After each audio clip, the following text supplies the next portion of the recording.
Hello everyone, my name is Nicole Fegan, and I watched 10 films in the month of November. I feel like I've been averaging like 13 to 16 the past few months, so this was a little bit sad to be back down to 10, but that's okay. I watched some things that were very good. Nothing that's like a new personal favorite, but some very good things, so let's just get into all of them. Up first, I watched in theaters The French Dispatch, directed by Wes Anderson, and I gave this 4 stars, and it is definitely one of my favorite films of the year, if not like my favorite, maybe? In this film, the editor of a newspaper, Bill Murray, he dies, and so the newspaper puts out a final farewell edition that highlights 3 of their best stories from the history of their existence. So you do get like bookended scenes of like, you know, like the eclectic newspaper workers, but the majority of the film are those 3 stories that are, you know, like very disparate and they don't have anything to do with each other than they were all written by people at this newspaper. I feel like this is Wes just his absolute best in terms of filmmaking. It's not quite like a personal favorite for me yet, but I feel like I might get there one day, but just all 3 stories were so well done. The acting was amazing.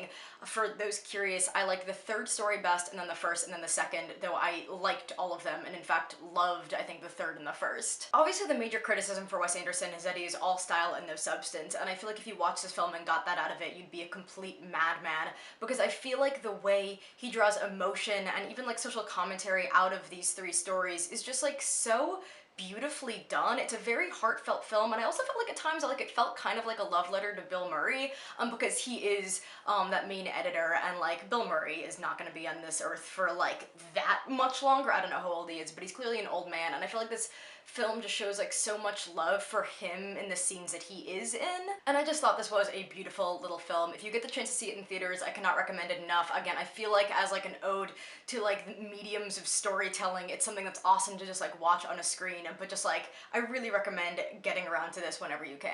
Next, I watched Elevator to the Gallows, directed by Louis Malle. I give this 2.5 stars, which was sad. This is the first film I've ever watched that is, I think the genre is polar, which is just like French noir films, and it was sadly very disappointing. This is about a man who kills his boss because he's been sleeping with the boss's wife, and like they want to run off together, and the plan goes perfectly, and then he realizes he kind of like left something up there, so he goes on the elevator to go back up and fix that, and he gets stuck in the elevator, and just like it's chaos, not chaos, but just like mistakes ensue from there on in. I think the premise was very cool, but I actually found the execution kind of dull and lifeless. Miles Davis does the score, and that's like the most like that's the best part of the film. You have like those 2 central characters of the woman and the man, but then you have these side characters that you follow for a large chunk of the film that I found were not rounded out at all, or just like interesting at all, such to the extent that like I almost entirely forget what the hell they were doing. Every so often I watch a film and I struggle to stay invested, and my first thought is to blame myself, because like am I just like a modern idiot who has to multitask while watching a film? And then I realized like there are many films I watch that like do keep me invested, and this one just like couldn't keep me hooked, couldn't keep me grasped, so like it was a disappointment, but probably not an actually bad film, if you know what I mean. Then a very good film, I watched The Elephant Man, directed by David Lynch, and I gave this 4 stars. So this is about a disfigured man who at first is living with like this owner who is kind of like, people are paying to see him, kind of like a circus animal, and then he goes to live with this surgeon, played by Anthony Hopkins, is like, come live with me in the hospital, and you like figure out like 1/3 of the way through the film, I don't think this is that much of a spoiler, that like actually he can think and he has intelligence and he's not just like some stupid idiot that the world thought that he was. I don't know why I'm talking about spoilers given the fact that this is like based on a real man, but I didn't like know his story or know anything about this movie going into it, which I think was a good thing. I think your own expectations of art really does color how you watch things, so obviously I went into this expecting something vaguely Lynchian or whatever, and it's not like that at all, and I think the second I dropped that pretense of like, I know what this is gonna be like, and just allowed myself to watch the movie as it is, my enjoyment increased like tenfold, because this is such a beautiful and subtle portrait of this man and their relationship and just like humanity. Those 2 central performances, the Elephant Man and the surgeon, are like so restrained and subtle and yet complex, and like this is a very sentimental, heartfelt film, And yet I don't feel like it ever goes into like cheesy territory. I feel like it tells its story with so much heart, and by getting you to like be invested, but I don't think it's ever trying to like, I don't know, manipulate the viewer or like be overly sentimental. It's so funny, I think this is like a great film, but it is still so weird thinking of it as like a great Lynch film, because it is very unlike like what you'd expect from his style, but still really awesome, and I'm so glad I finally got to check this one out. Then I finally watched Apocalypse Now, directed by Francis Ford Coppola. I give this 4.5 stars. To anyone who's wondering, I watched the theatrical release. That is the one most readily available, and I know, like, there are like 4 different timestamps I saw for how long this film was. There are so many different versions, and I just figured for my first time seeing it, I should just watch the one that most people saw when it came out. That's what I watched. It was fucking awesome. So this is loosely based on Heart of Darkness by Joseph Conrad, and this is about a man during the Vietnam War who is given this like secret mission to go kill this colonel who has like gone out of control. And it was just like, there are a few films, I think I've mentioned this before, there are a few films I think of in my head as like perfect films. They do nothing wrong, the filmmaking is amazing, the acting is amazing, everything is done right. Just a perfect film. I think like Heat is in that category, there are a few others in this category, but this is in that category. It doesn't quite reach like the personal favorite category, but it was perfect. Every shot was constructed perfectly. Something that I actually picked up on was like the sound design, or like the sound editing of this film is so good. You like feel the sounds in just like, it was just very dynamic and like very effective. And I also just really loved having read Heart of Darkness, like seeing the ways in which I could obviously took from that source material but obviously deviated from it. I never liked Heart of Darkness when I read it as a student, and I certainly loved this film. Maybe I should go reread that because like I was young and dumb, but like this was just amazing. One of those masterpieces that like really lives up to that status, which is awesome. Then I watched Predator, directed by John McTiernan. Yep. I give this 3 stars, and to be totally honest with you, the day I watched this, I was operating on like 1 brain cell. There was just nothing in me, and this movie didn't like do enough to bring out any of the other brain cells that were like sleeping in the background. This is about like a group of CIA agents who are in the jungle and realize that they are being hunted by this predator, this like invisible predator that is like an alien of sorts of things. I know this is like a classic action flick, but I guess if you're gonna ask me to choose between Alien versus Predator, which I didn't even know existed until I watched this, apparently that's like a, and Predator, I didn't even know like what Predator was, which makes me feel like such a dunce, but like, I would take Alien over this any day. It just like really didn't do much for me. Then again, I give it 3 stars. It wasn't a bad movie. It was just like, it just happened and I was in the room with it. Then I finally watched Sorry to Bother You, directed by Boots Riley, which I gave 4 stars. This has been on my watch list ever since it came out. It just seemed so interesting. This is about a black man who gets a job as like a caller, what's that called? He gets a job at a call center, and he realizes that like he gets way more commissions, like way more sales when he's using his white man voice, or his white voice. And then because of how good he's doing, he gets promoted to like the power caller position when he realizes that things on that level are not being done ethically. And this film is kind of about this struggle between the personal and the global, because he, an individual black man, is being paid so much more money on that level, but what he's doing is not good ethical work. And like, at what point do you stand up for you, and at what point do you stand up for what's right? And like, while this is happening, it's also like such a surreal, interestingly edited film. There are like visual and just like editing choices that are so like funky. How I described this was so absurd, so radical, so messy, so darkly funny. This absolutely fucking rules. It's just like one of the most unique movies I've ever seen. It is not at all similar in tone to this movie, but like I remember watching fucking Scott Pilgrim for the first time when I was younger and being like, wow, I've never seen a movie edited like this before, and like this gave me just like that similar feeling of awe, just like for an updated version, because I think this is a much better film. But yeah, I know some people don't like the ending, but I personally don't see how that film could have ended any other way, and I really liked it. Then I stayed at an Airbnb and I watched Just Friends, the romantic comedy from like the early 2000s. I gave this 1 star. It was so bad. Don't watch this. We were just scrolling and we're like, let's find the first stupid thing we can find to watch, and we found this. And it was so bad, so misogynistic, just like the worst ideas about relationships and people, and so fatphobic. It was just like, it was a terrible, like, It was a terrible movie that you kind of have a good time with, but like at the same time we're like, ooh, God, like how did we make this as a society? 1 star. Then I was home for Thanksgiving, and in the most brilliant and least brilliant idea I've ever had, I decided to rewatch Good Will Hunting, directed by Gus Van Sant, which was the first movie I ever loved.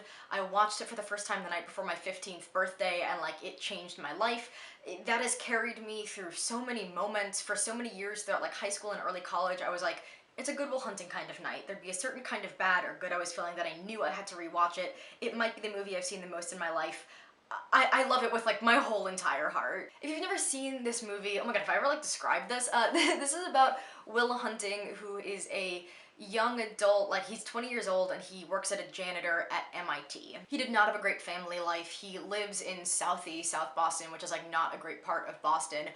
He has this group of friends that are just bumbling fools having a great time in bars, but the actual plot part of this is, so 2 things happen at once. He solves this equation that one of the, math equation that one of the professors puts up on a chalkboard, which is apparently a very, very difficult thing to solve, and he gets into this fight and gets arrested, and so the professor strikes a deal with him listen, you're out on bail, but what you gotta do is work with me sometimes a week and go see a therapist.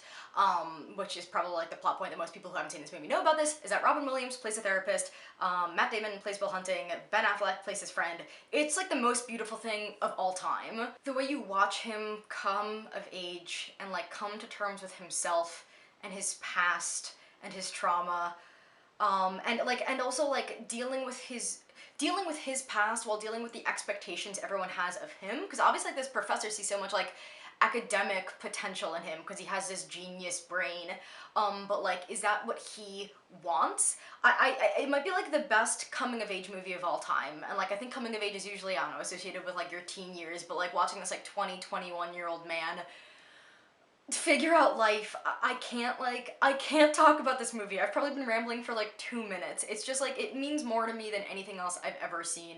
It is so beautifully acted, and I love it with my whole heart. Moving on, I watched Kill Bill Volume 1, directed by Quentin Tarantino for the first time, and I gave this 4 stars, and I had a hell of a time. Tarantino is very hit or miss for me. I love certain things that I've seen. I love Once Upon a Time in Hollywood. I really like, not Raging Bull, what's that fucking called? Reservoir Dogs. Bull, dog, same thing. That's totally not, I'm completely joking. I love those, but I hate The Hateful Eight and Inglourious Bastards. So I didn't know where I was gonna fall on this one, and I really liked Kill Bill Volume 1. This is about an assassin who was almost killed by her employer, and some of the other employees, and then when she finally comes to, she enacts revenge on them. She wants to kill Bill, who was her employer, and all of the other people. And I just thought this was an amazingly done action revenge film. The aesthetic of this film is amazing. It's told in this kind of non-linear chapter format that I thought was awesome in terms of contouring the characters and giving us information at different points. This is another film where I thought the sound design was awesome, both the needle drops and just the actual sound design of the movie really helped with the whole aesthetic it was creating. I think sometimes Tarantino doesn't work for me because I think he tries to do too much, and I think this worked because it was a very succinct, kind of focused narrative. Even though there obviously were other characters we got to know, we had a main character that I thought just she's so awesome to watch, and I feel Uma Thurman does just an incredible job with that character. I know Volume 1 and Volume 2 are kind of just one film split up. I know Volume 2 picks up where Volume 1 left off, and I don't have active plans to watch Volume 2 anytime soon. The way I choose films, it might happen in a few months, but I'm obviously gonna get to that, and I'm excited to get to that because I know the question of which one's better, 1 or 2, is a hot debate that I can't wait to have an opinion on. And finally, last night, I watched Landscape in the Mist, directed by Theo Angelopoulos, who is a Greek director. I gave this 4 stars, but I really think it's gonna bump up to a 4.5 in the coming weeks when I think about this more, because this was so stunning. This is about 2 kids who leave home to go seek their father, who they believe lives in Germany. Very early on in the film, we learn, but they do not learn, that that father does not actually exist. The mother does not know who these children's father were, and it might have been two different men entirely, and the mother's just been like feeding this lie about Germany to maybe give them some kind of hope.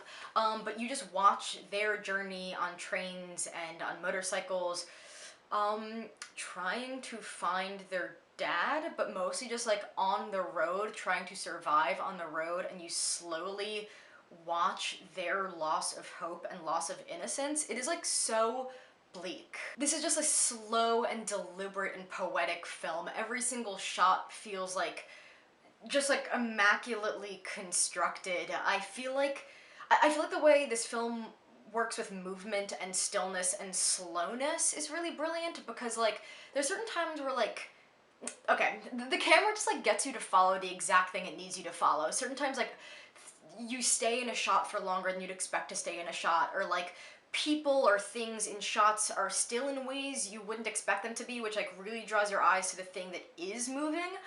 It was just like the cinematography and film, like the camera work of this film was like maybe some of the best I've ever seen. And then again, I think this film is like horrifyingly bleak, but completely deservedly so. What they're going through is so distressing and like so soul-crushing, and like you just watch them both mature, and you don't want them to mature. You want the best for this kids while knowing that like it ain't gonna happen. And like I think this film doesn't really give you hope, and that's a good thing, because like it is completely devoid of hope, and like to give you that fault, like even the kids at a certain point don't seem to like have those glimmers of hope, so like why should the viewer get that? It's just like it really crushed me, but it was so fucking good. So those are the 10 films I watched in November. Overall, a pretty good month. Again, like a lot of stuff I really liked. Not a ton I loved, but like I will take a lot of films that I liked and only like a few duds here and there. Let me know if you've seen any of the films I've talked about, what you thought about them. I'd love to see some opinions. And